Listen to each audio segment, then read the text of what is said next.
Listen, the world does not reward struggle. It rewards the evidence of completion. Picture Edison kneeling in a laboratory full of coughing glass and charred filaments. Not because he loved failure, but because he loved the answer enough to endure 1,000 wrongs until the right filament glowed. Picture Ford standing on a muddy factory floor while men argued about impossibilities and deciding that if the world would not accept his schedule, he would build a schedule the world had to obey. The secret these men discovered, Carnegie, Lincoln, Disney, the engineers and stubborn makers, is not a rare virtue. It is a precise habit. They acted from the end. They behaved as if the thing they wanted had already been completed, and they allowed that posture to organize their days, their words, their very choices. This is not superstition. It is operational psychology. When you wake and place your pen on paper as if the chapter is already written, your body stops negotiating with fear. When you walk into a room as if the contract already bears your signature, your posture communicates a competence that shortcuts doubt. Work like it's already done. Inhabit the finished book, the shipped product, the standing ovation, and let that inhabited future pull the present into alignment. Too many people log hours as if time itself is a badge of honor.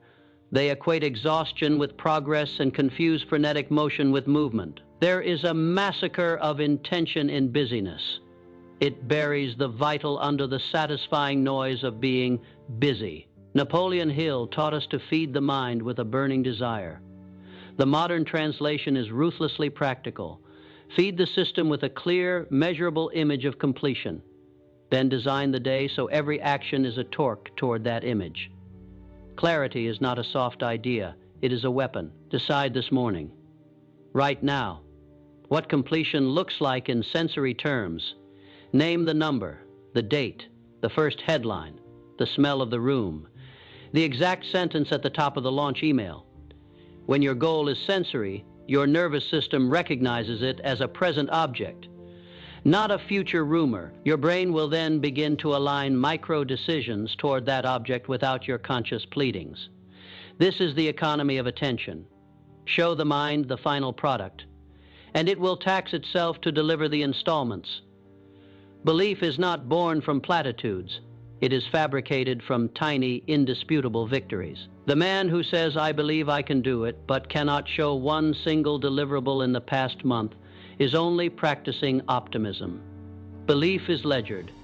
Create a receipts folder for courage, small, public proofs that say, "I shipped this, I called that client, I published that piece." Carnegie didn't become a social architect by promising to be influential. He practiced giving, asked for nothing, and left receipts that made others willing to invest trust. Make your belief expensive for you to deny by making the proofs visible and frequent. Publish drafts, post weekly updates. Leave artifacts of progress that the world can audit. Each receipt enlarges your credit line with fate. Each visible step converts vagueness into credence. When the outside world sees consistent evidence, permission follows. The universe is not a judge of dreams. It is a lender of opportunities for which collateral is offered. Discipline is often misunderstood as bleak deprivation. In truth, discipline is kindness to your future self. The undisciplined person moves in response to mood. The disciplined person moves in response to architecture. Convert moods into policy. If you want a life that produces work, make the first 2 hours of your morning a non-negotiable cathedral of creation. No messages, no meetings, no bargaining. Make 3 items per day a sacred law for your highest work. Small rules convert will into habit, and habit into identity. Ford did not ask his workers if they felt like assembling cars. The line required them to perform, and the line created performance. Create your own assembly line. Automate the first move. So you need not argue with desire. The fewer decisions you make facing temptation, the more energy you preserve for doing the only thing that truly matters. Finishing action is not a festival of motion. Action is relentless selection. You must choose the single lever this month that will change everything and pull it daily. The world is full of willful scatterers, people who plant seeds in 100 directions and harvest nothing, because sunlight is divided too thinly. Instead, learn the economy of leverage. If one activity produces tenfold results compared to another, do the former until its marginal returns descend to parity. This requires courage to be boring, to produce the same small miracle daily until it becomes an industrial habit. Edison didn't tinker with 1,000 unrelated curiosities. He iterated a single problem until light obeyed him. The brave are not those who sprint in 20 directions. They are those who focus until the world reshapes itself to their persistence. Language is a lever. The sentence you speak to yourself is architecture for action. Replace "I'll try" with "I will." Replace "someday" with a date. Replace vague intentions with utter specificity. Napoleon Hill believed in autosuggestion, feeding the mind repeated commands until it rewired the nervous system. Your modern autosuggestion is a habit stack, a written sentence on your mirror, a 5-word mission in your wallet, a sticky note on your laptop. Speak your future into the present tense. The body and the calendar cannot long resist the grammar you use. Words are not ornaments. They are contracts with yourself, and contracts get audited. Gratitude is not sentimental, it's tactical. When you log wins, no matter how small, you produce a feedback loop that reassigns neural priority to what works. Keep a visible ledger of what moves you forward. The calls that led to a client, the chapter that birthed a new chapter, the experiment that taught a market truth. The ledger strips the drama out of life and replaces it with currency. Carnegie's philanthropy was mathematics. Invest trust where return will compound. Translate gratitude into a map of assets, people, skills, small capital, and then put those assets into experiments that have outcome-based hypotheses. Gratitude reallocates scarce energy toward what yields the highest multiple. Adaptability is not a character trait you're born with. It's muscle you build by forcing rapid feedback. The person who learns fastest places bets that are small enough to fail, but large enough to teach. Turn your life into a laboratory. Run public experiments, measure results quickly, and iterate. The founders who dominate markets didn't wait for perfect bets.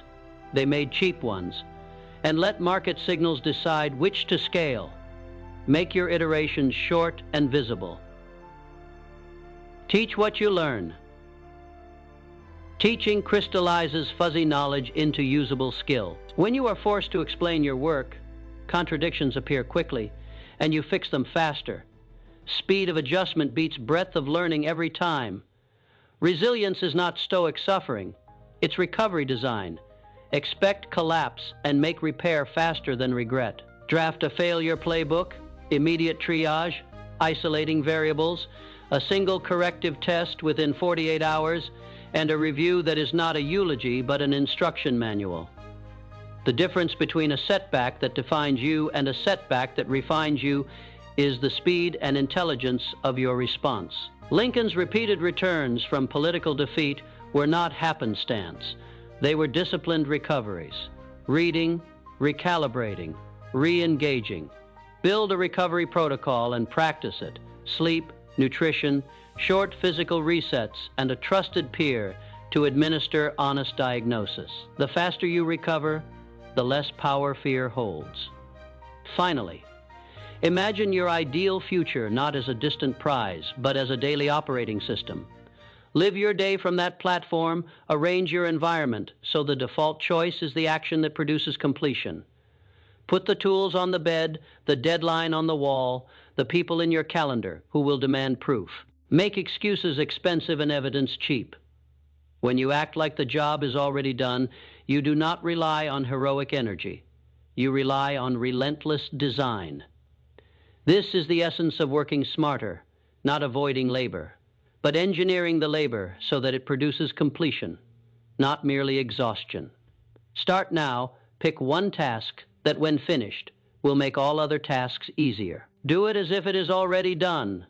and you will find that the rest of the world rearranges to accommodate your finished work. You are not here to be polite with your potential. You are here to excavate it, to force it into the light. Picture Carnegie in a smoky parlor handing out introductions the way other men handed cigars. Small acts that paid back in trust.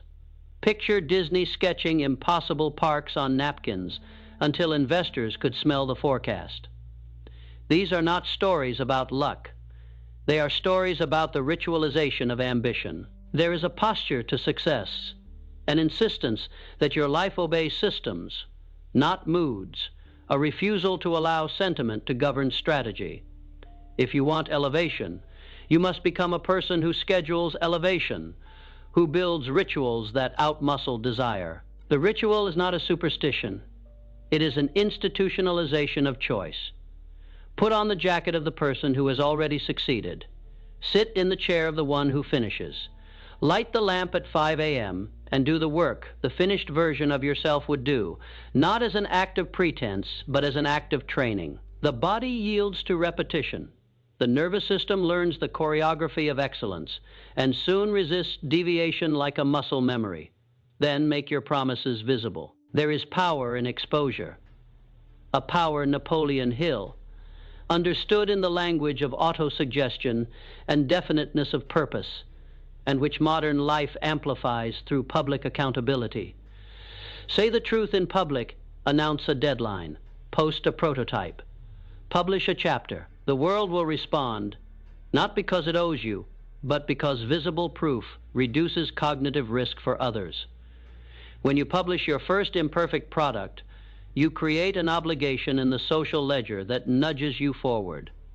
People will begin to interact with the evidence, not your excuses. And when the evidence accumulates, doors open not because you begged, but because you became credible.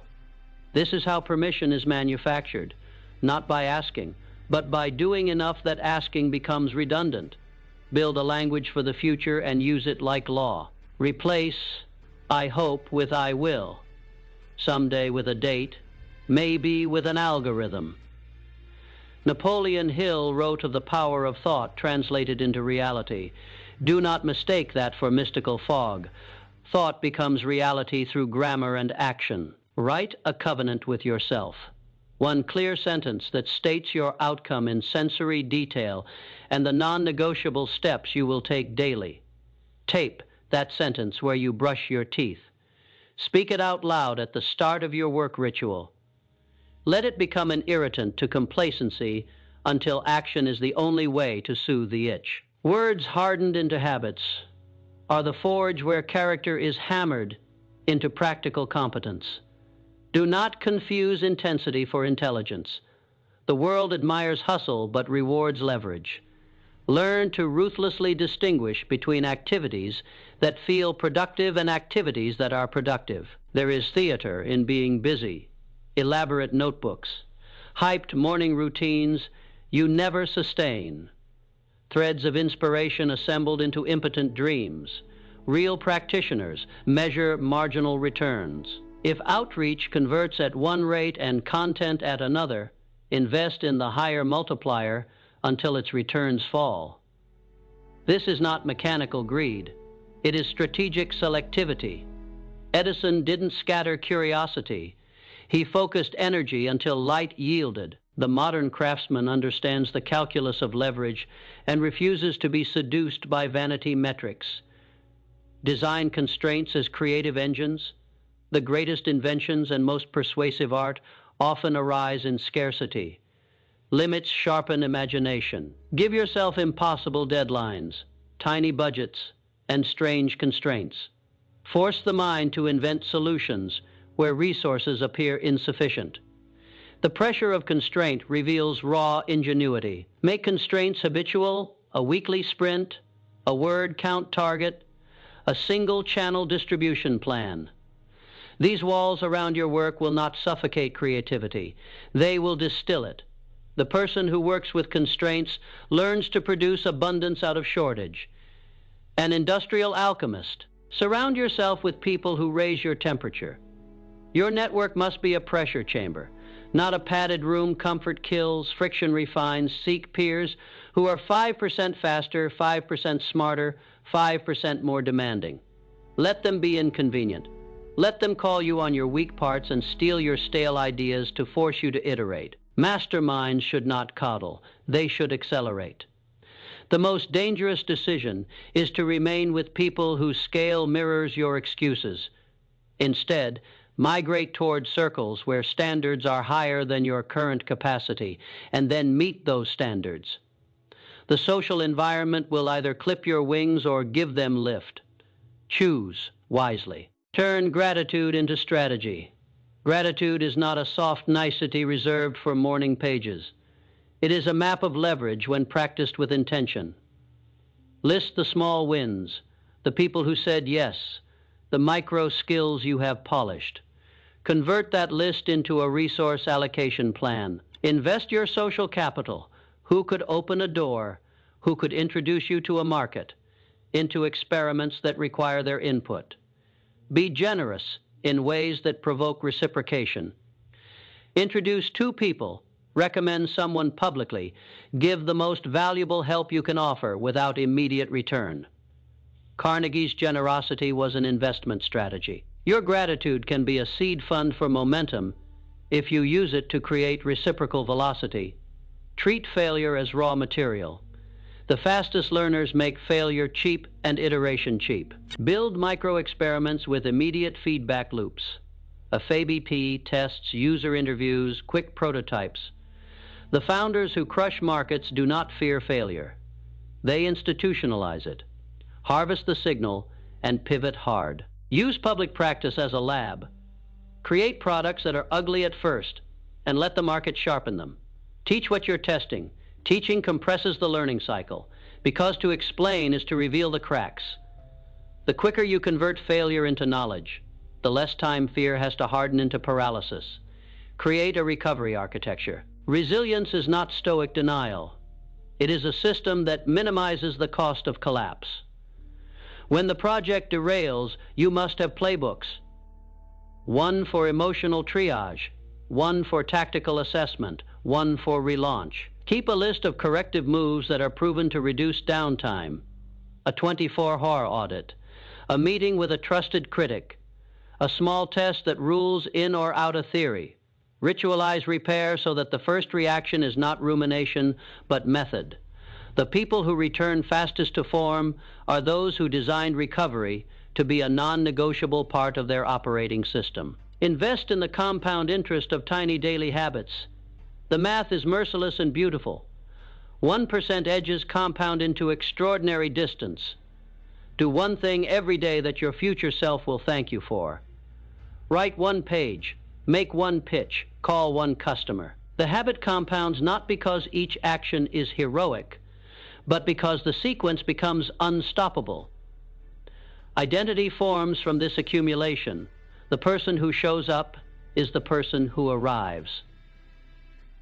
Napoleon Hill's insistence on definiteness of purpose is modernized into daily micro. Investments that yield identity as interest. Protect your mornings like a fortress. The first hours of the day are the sovereign territory of the craftsman. Guard them from the seduction of reactive noise. Make the dawn the sacred engine room where you execute high. Leverage work before the world demands a vote on your attention. Those who win mornings win days. Those who win days win months. Those who win months win lifetimes. Schedule the work that requires depth into those hours and treat interruptions as hostile acts against your future. Be unapologetic about this defense. Your future will thank you with results.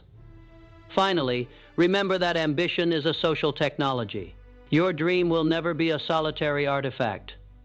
It will exist in the space between people, shaped by the contacts who amplify, the mentors who correct, and the teammates who deliver.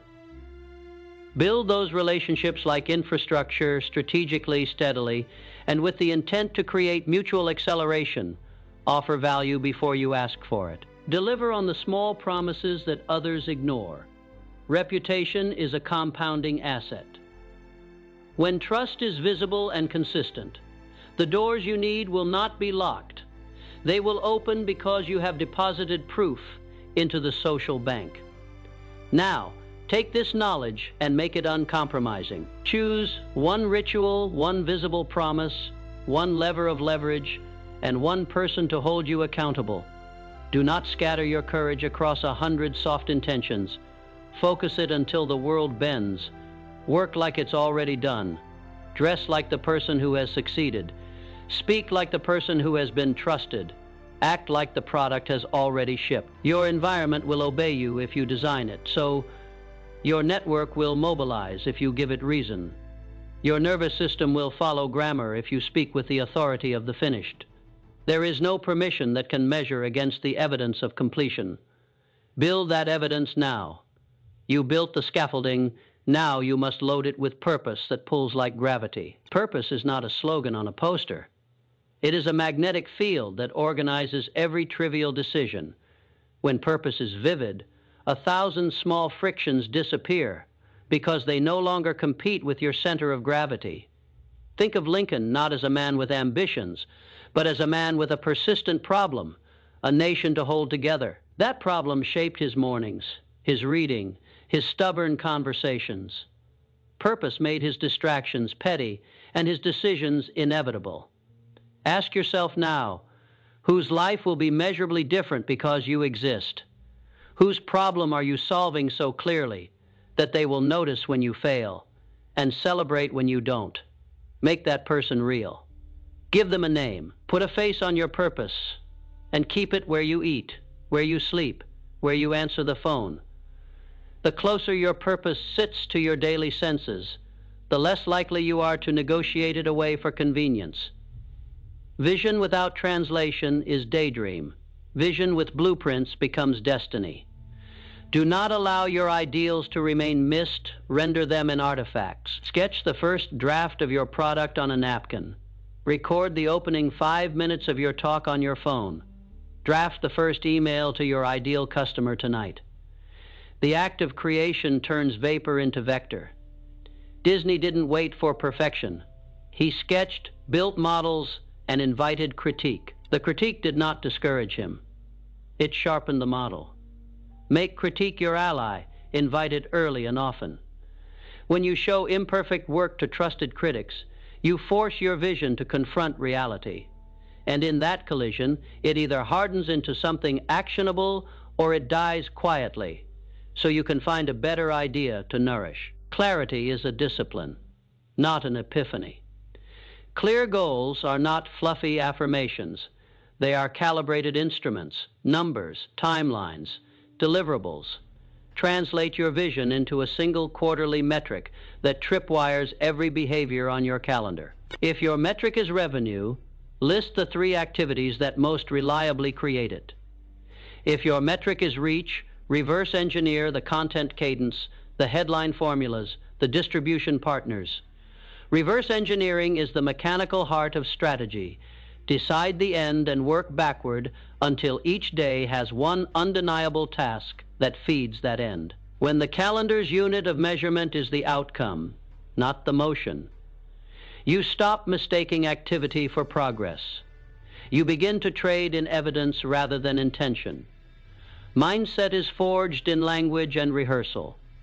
Napoleon Hill told us that a burning desire becomes a flame when stoked with persistent thought. In practice, this means you must rehearse the finish line with the same physiological fidelity as a sprinter rehearses the start. Visualize the handshake when the deal closes, the headline when the product launches, the applause at the podium. But do not end at visualization. Attach a physical micro, ritual to each vision rehearsal. 2 minutes of breath, a pen stroke, a line of copy typed. That ritual translates imagined outcomes into motor patterns. The body learns the choreography and begins to anticipate the actions necessary to realize the vision. Stop waiting for feelings.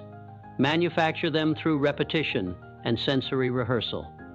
Your mind will obey the muscle memory.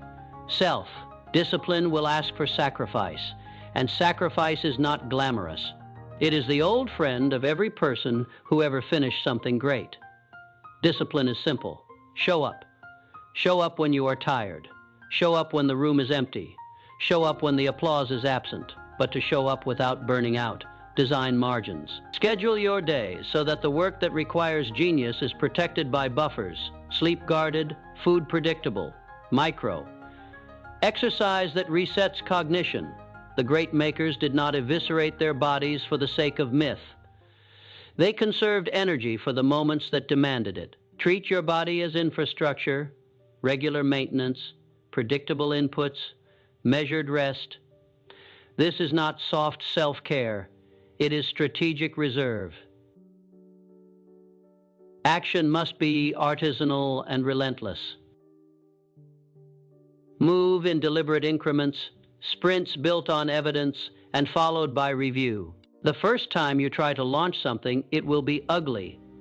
That is the most honest phase. Ship the ugly. The world will teach you faster than your imagination. Public practice is your fastest teacher because it forces you to reconcile fantasy with friction.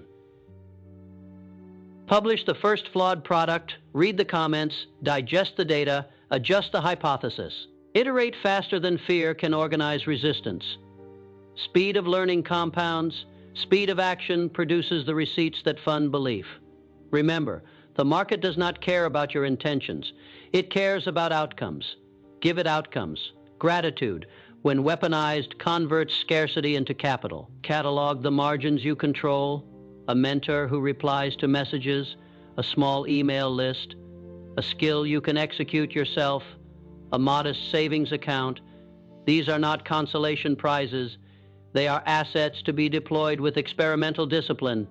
Invest them in high-variance bets that teach. Make gratitude visible. Public list of supporters. Public thank.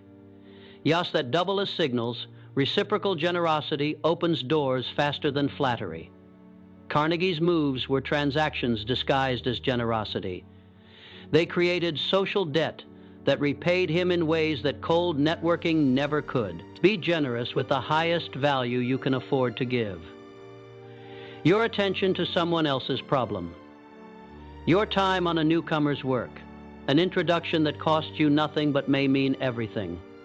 Adaptability is the price of survival in a world that changes tempo overnight. You do not adapt by hoping you are flexible. You adapt by rehearsing change. Build small cycles of forced evolution. Weekly pivots where you change one variable and measure the result. If your marketing is text first, try video for 2 weeks. If your product was priced high, test a low-cost entry offer. Small, cheap tests prevent catastrophic bets. They create a bias toward truth. Will this actually move people when the market speaks? Listen with instruments, analytics, customer interviews, rapid prototypes.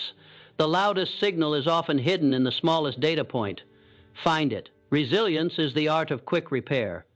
You cannot prevent every setback, but you can shorten the fall. When failure comes, have a triage protocol, 1 hour of emotional processing, 1 day of tactical dissection, 1 week of corrective experiments, and an update to your public ledger. Make recovery visible and methodical. The world forgives a setback that is handled with dignity and intelligence. It punishes paralysis. Design your comeback so that it accelerates learning rather than memorializing regret. Resilience is not the absence of pain. It is the speed of remedy. Learning must be active, not passive. Consume books the way you consume oxygen, enough to survive, but always translate inhalation into exhalation. Teach what you read within a week. Create micro projects that force you to apply a single concept. Read like a scientist. Hypothesis, experiment, result. The person who reads without doing is an information hoarder. The person who converts reading into craft is dangerous. Make it a rule. Every new technique must be tested in the wild within 7 days. The discipline of application separates amateurs from practitioners. Your network is not a Rolodex. It is a velocity engine. Treat relationships like leverage, reciprocal, explicit, and goal-directed. Do not collect contacts. Build bridges. Make introductions. Take meetings with purpose. and always ask, what will this interaction enable in the next 90 days? The value of a network is measured by the speed at which it supplies capability. If your circle is slow, you will be slow. If your circle is hungry, you will be pushed. Now, take inventory and choose with the ruthlessness of a surgeon. Which of your daily rituals are frictionless because they produce nothing? Which relationships drain instead of charge? Which projects are vanity and which are levered to outcomes? Cut without drama. The life you keep should be the life that returns highest yield. You will grieve choices you eliminate. Grief is not failure. It is evidence of seriousness. Finally, make your work non-negotiable. Create an environment where the easiest action is the action that moves you forward. Design your morning so the first object you encounter is the tool of production. Make your desk a zero distraction zone. Set calendar rules that no one can bypass. Turn devotion into infrastructure. Napoleon Hill spoke of a definiteness of purpose. You must make that definiteness structural. When the scaffolding is right, your discipline becomes automatic, your choices become fewer, and the finished work becomes inevitable. Do this now. Pick one tangible display of completion, a chapter, a prototype, an outreach list, and complete it within a fixed window. Publish the proof. Make the action public to one stubborn accountability partner who will not accept excuses. Then tomorrow, repeat. Momentum feeds on itself. Work as if it's already done, not as if it might one day be done. Inhabit the conclusion. And watch the present rearrange in obedience. The world does not open for wishful thinkers. It opens for people with receipts. Give it the receipts.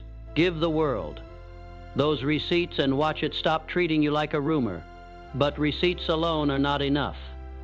They must be curated into a story. Humans are narrative machines. We make choices based on plots, not spreadsheets. So construct a narrative where you are not the victim of circumstance, but the author of a rising arc. Tell the short, sharp story that explains why the work matters, who it helps, and what the inevitable next beat will be. Make your narrative visceral. The opening image, the small catastrophe, the stubborn act of repair, the visible proof of improvement. When people can see the arc, they invest not in abstract hope, but in a story with a beginning, a test, and proof of momentum. Carnegie didn't just hand out favors. He authored a chain of social obligations that read like a plot line. Introduce, assist, observe, return. Craft that same plot for your work. Let each receipt be a chapter in a narrative that promises the next chapter is worth reading. Your calendar is the ink of that narrative. It should not be a repository of obligations. It should be a drafting table for the story you want to publish. Fill it with blocks that are intentionally chosen to advance the arc. If your plot needs a prototype, reserve mornings for making and afternoons for showing. If your arc requires relationships, schedule the speakings, the coffees, the follow-ups. Make the calendar your co-author, not your jailer. Treat each block as a promise to the future version of you. Keep it as if someone else is counting on you to keep it. When your calendar begins to reflect your narrative, the dissonance between your words and your days dies swiftly. Shift the rhythm of your life so the tempo of action matches the cadence of your ambition. The psychology of completion also demands symbols. Symbols are small things that carry disproportionate emotional weight. A pen that only gets used for first drafts, a jacket reserved for the busy hours, a lamp you light when you intend to ship. Create these symbols and assign them meaning. They are not superstitions, they are triggers. The brain loves cues. The more consistent the cue, the faster the brain will run the associated behavior. A single clean desk can be more effective than 1,000 pep talks because it removes visual entropy and forces the mind toward action. Use symbols to remove friction and make the desired behavior the path of least resistance. Now let's talk about fear, the cunning saboteur that dresses itself in logic. Fear will write polite essays about why you should be careful, about risk, about timing, about readiness.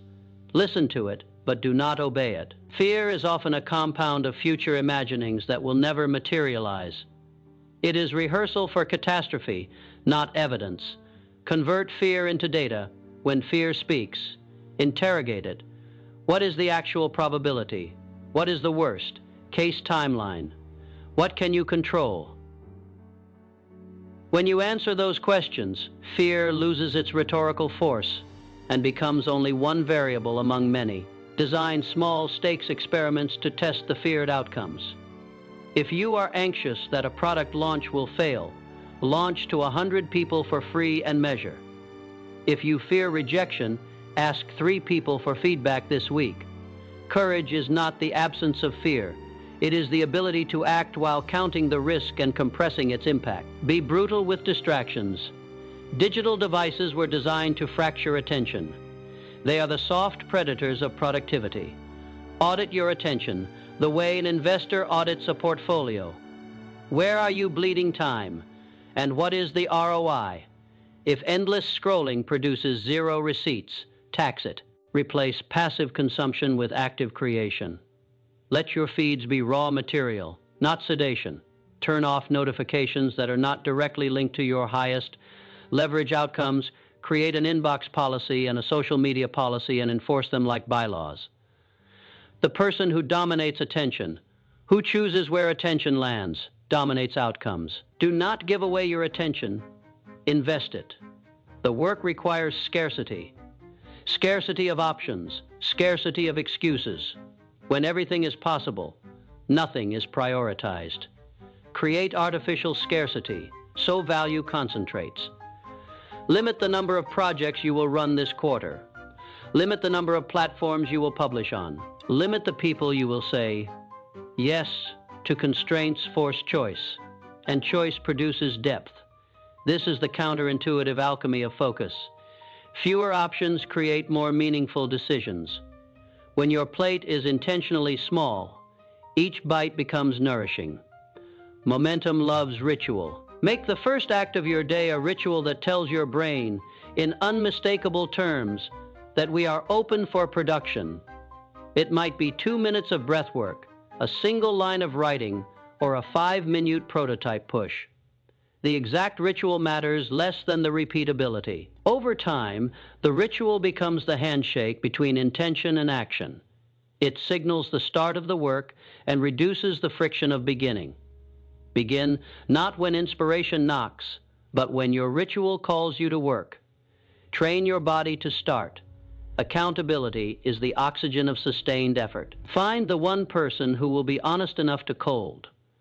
Water your justifications, kind enough to hold you steady, and relentless enough to ask for proof. Then ask them to be the auditor of your receipts. Commit publicly. Post a weekly update. Pin a progress. Comment, send a report. When someone else is waiting for evidence, inertia becomes costly. Social friction is a powerful engine. Use it. Napoleon Hill insisted on the power of a mastermind. The modern mastermind is a small group that refuses to flatter and demands results. Your language must remain surgical. Replace "I'll try" with "I will ship this by Friday." Replace "I might" with "I will test X this week." Use dates, numbers, and simple verbs. The grammar of your plan must be unarguable when you learn to speak in finished tense. This is done. This shipped. You create cognitive pressure to reconcile your reality with your words. The mind dislikes being out of sync with its own declarations. Use that discomfort as propulsion. Speak like the person who will one day be interviewed about how they did it. Now value the long view without mistaking patience for passivity. Compound interest of effort works in mystery until it becomes unstoppable. Keep the long metric visible, the 5-year impact you desire, the legacy you intend to leave. But collapse that long metric into weekly and daily milestones. The long view gives you direction. The short milestones give you momentum. The two together prevent both myopia and lethargy. Build a ritual for learning. Schedule 30 minutes of true study, not passive consumption. Every day, translate every new insight into an experiment within 7 days. Teach it, write it, prototype it. Knowledge without application is mere ornament. The person who learns fastest turns knowledge into behavior immediately. Make learning a dirty, iterative process. Learn in public and let critique refine you. Treat health like strategy. Sleep, nutrition, movement. These are not self-indulgent hooks for Instagram. They are non-negotiable inputs that determine the quality of your decisions. The sleepless mind makes cowardly choices. The well-nourished body sustains relentless iteration. Schedule sleep like a meeting with your future self and honor it. Move not for vanity, but for cognitive clarity. Treat your body as capital, not expendable fuel. When you fail, and you will, narrate the failure quickly and honestly. Publicly account for what happened, what you learned, and what you will try next. This act of public repair does two things. It destigmatizes failure in your community, inviting faster collaboration and feedback, and it forces you to convert emotion into experiment. The people who accelerate fastest are those who can fail loudly, learn deeply, and iterate loudly. Make failure useful, finally. Remember this: the world rewards those who make the right thing unavoidable. Make the consequences of not doing your work painful, not as self-punishment, but as structural truth. Put money on the line. Invite a public deadline. Hand control of a deliverable to someone who will hold you to it. Make excuses costly. When the avoidance price is high enough, your behavior will change. The person who finishes builds such a structure around themselves until doing the work becomes the path of least resistance. Take a breath now and choose one thing, one clear, sensory, auditable thing, that you will finish in the next 7 days. Make it public to one person. Create a ritual to start it every morning. Assign a symbol to it, restrict your options, ship the result, and post the receipt. Do this once and your nervous system will record the truth. You are someone who finishes. Repeat the act until it is the most ordinary part of your life. Work like it's already done, and the world will treat you as if it already is.